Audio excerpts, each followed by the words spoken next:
le FC Barcelone a entamé sa campagne de Liga dans l'un des stades les plus difficiles, le Mestalla de Valence, où le Real Madrid, l'Atlético Madrid et le Barça, bien sûr, perdent régulièrement des points. C'était le premier grand test pour le nouveau manager du FC Barcelone, Hansi Flick, et il convient de noter qu'il a réussi à accomplir la tâche principale, prendre 3 points lors d'un match difficile à l'extérieur. L'entraîneur allemand n'a pas pu compter sur un grand nombre de joueurs clés dès les premières minutes. Ronald Araujo, Frenkie de Jong, Gavi et Ansu Fati étaient absents pour cause de blessures.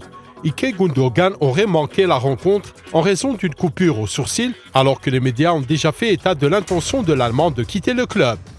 Fermin est toujours en vacances, tandis que Dani Olmo n'est pas encore enregistré et n'a pas eu beaucoup de séances d'entraînement avec le groupe. Au total, Hans Dieter n'a pu compter que sur 7 titulaires, plus Pedri, tout juste remis d'une entorse du genou gauche. Tous ces éléments n'ont cependant pas effrayé Flick. Je vais faire confiance aux jeunes joueurs tant qu'ils le méritent. C'est incroyable de les avoir dans l'équipe, a déclaré l'entraîneur après le match.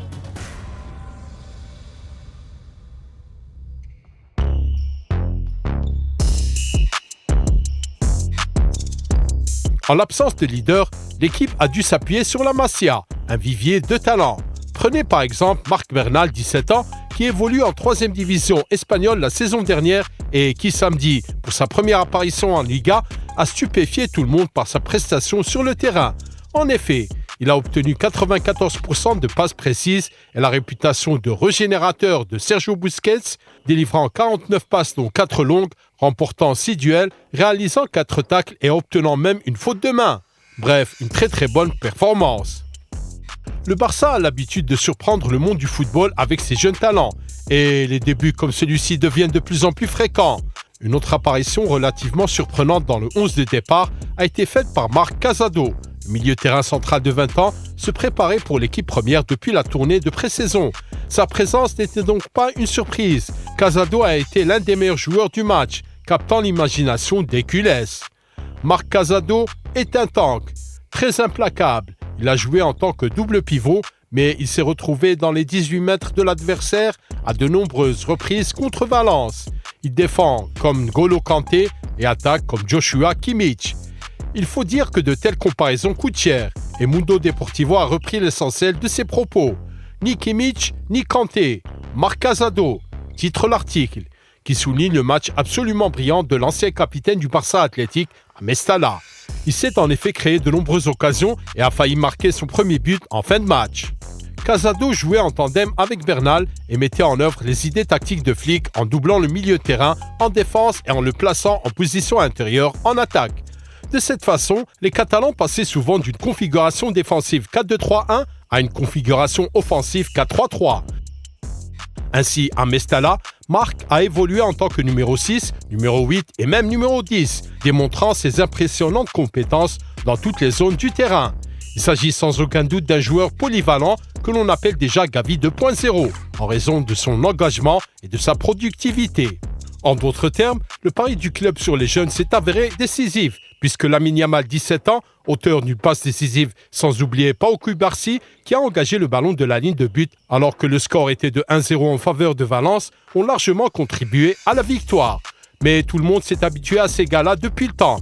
Il est beaucoup plus intéressant de noter les débuts de 2 jeunes diplômés du Barça Athletic, âgés de 22 ans qui méritaient d'être promus après une saison dernière impressionnante. Il s'agit de Pau Victor, qui a fait sensation lors de la tournée de pré-saison aux États-Unis, et de Gérard Martin, qui a remplacé Baldé blessé. En fait, Martin a failli donner une passe décisive lorsque le tir de Pedri a été bloqué. Mais Victor a également failli donner une passe décisive lorsque le tir de Lewandowski a été trop haut. En parlant de ce dernier, Robert est devenu un autre élément important du jeu que Flick avait déjà construit à Barcelone.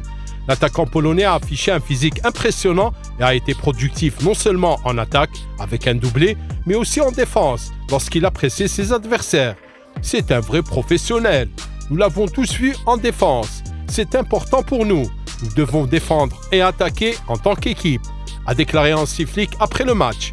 Pendant ce temps, les culés, choqués par un départ aussi dynamique de l'attaquant de 35 ans dans la nouvelle campagne, ont créé des mèmes comme celui-ci. En effet, Lewandowski promet d'être l'attaquant capable de marquer plus de 20 buts dans la Ligue sous la direction de Flick.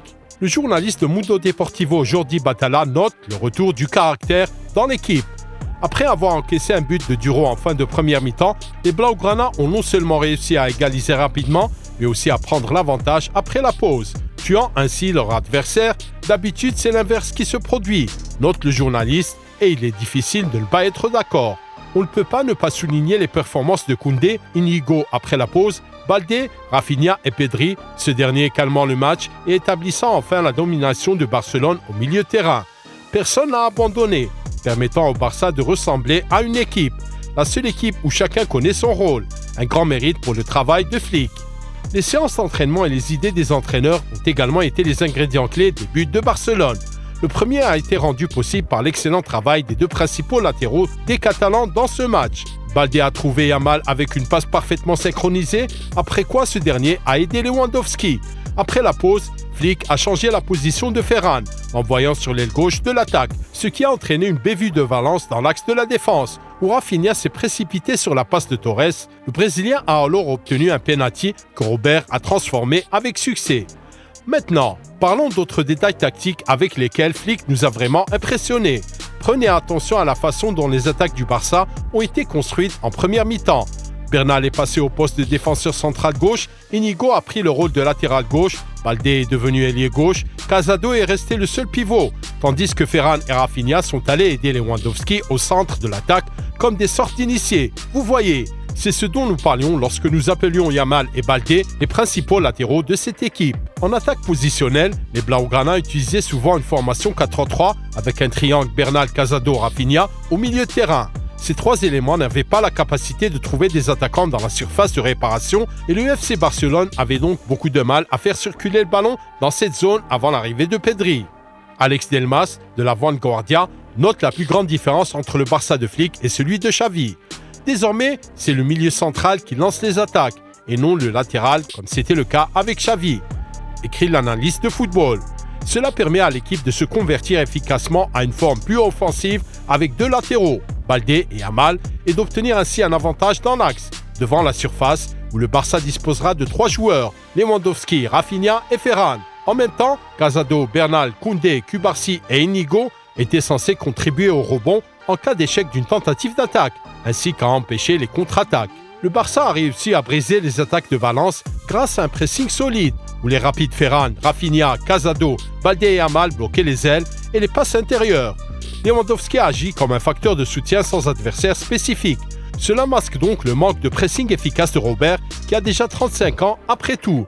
Le plus souvent, Lewandowski choisissait l'adversaire qui pouvait couvrir, donnant des instructions aux autres joueurs de l'attaque et du milieu de terrain, comme on peut le voir sur cette capture d'écran.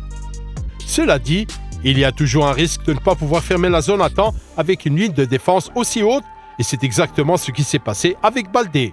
Dans un premier temps, Alejandro n'a pas réussi à couvrir Inigo à temps lors du but manqué, et plus tard, Valence a de nouveau créé une menace depuis la zone de Baldé que Casado a tenté de couvrir. Ce match a révélé tous ces problèmes, les Catalans devront donc améliorer leur défense car il y a beaucoup d'erreurs. Parmi les autres changements intéressants, Eric Garcia a débuté au poste de milieu défensif central, tandis que Christensen a joué en tant que défenseur central, après être entré en jeu en tant que remplaçant. Pau Victor a joué en tant qu'ailier gauche, ce qui montre qu'il est prêt à occuper n'importe quelle position en attaque et que Hans-Dieter Flick le voit aux trois postes. L'attaquant de 22 ans a déjà joué en tant qu'avant-centre, ailier droit et ailier gauche. Il convient également d'ajouter que le FC Barcelone a réalisé une première mi-temps peu convaincante, comme l'a souligné Robert Lewandowski après le match. Nous n'avons pas joué avec beaucoup de confiance en première mi-temps, mais nous avons beaucoup mieux joué après la pause. Si nous avions eu plus de succès en attaque, nous aurions pu marquer 3 ou 4 buts de plus, a déclaré l'attaquant. En fait, c'est le résultat de l'impressionnante préparation physique du FC Barcelone mise en place par Hansi Flick lors du stage de pré-saison. Et il faut donc s'attendre à ce que les Blaugrana prennent l'avantage sur leur adversaire en seconde période cette saison. Les gars, appuyez sur le bouton like si vous avez trouvé cette vidéo intéressante et abonnez-vous à notre chaîne. Et si vous voulez en savoir encore plus sur les méthodes d'entraînement délirantes de Hansi Flick, rendez-vous dans la prochaine vidéo. Bon visionnage!